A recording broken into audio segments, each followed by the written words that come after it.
think the honest answer is that AI is a little bit overhyped, but that's also sort of how the American innovation system works. Does generative AI have tons of utility, and will it transform the way that we work now and into the future? I think absolutely. So it's a little overhyped right now, but there are certainly companies that are using it in really real and impactful ways.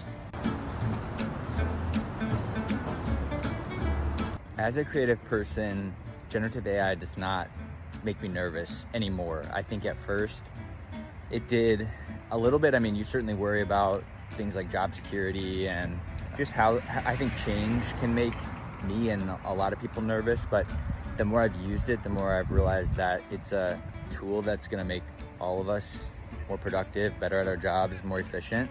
I do think that you have to continue to practice problem solving, creative thinking, because it is such a powerful tool that it's kind of easy to fall into maybe relying on it too much.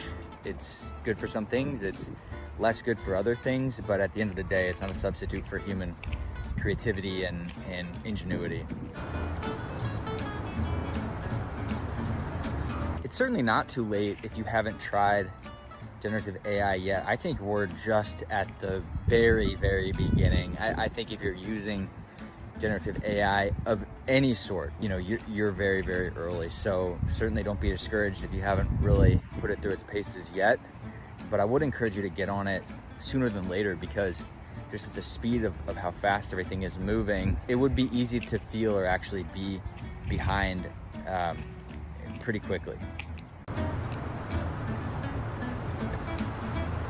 I use AI on a daily basis. I literally have the ChatGPT desktop app open at all times. I use, our system Backstroke. I use Perplexity AI for research. And I would say realistically, it's anywhere from like 4 to 10 times per day. The most impactful way I've used AI at work, I think, is on the marketing content creation side. Backstroke is a relatively small team, but I think our output is super high. And that is certainly in large part influenced by the generative stuff that we've been using, the custom GPTs that we have built, just our familiarity with the different tools, both ChatGPT and other, kind of SaaS tools like Backstroke that are integrated with some of those larger LLMs.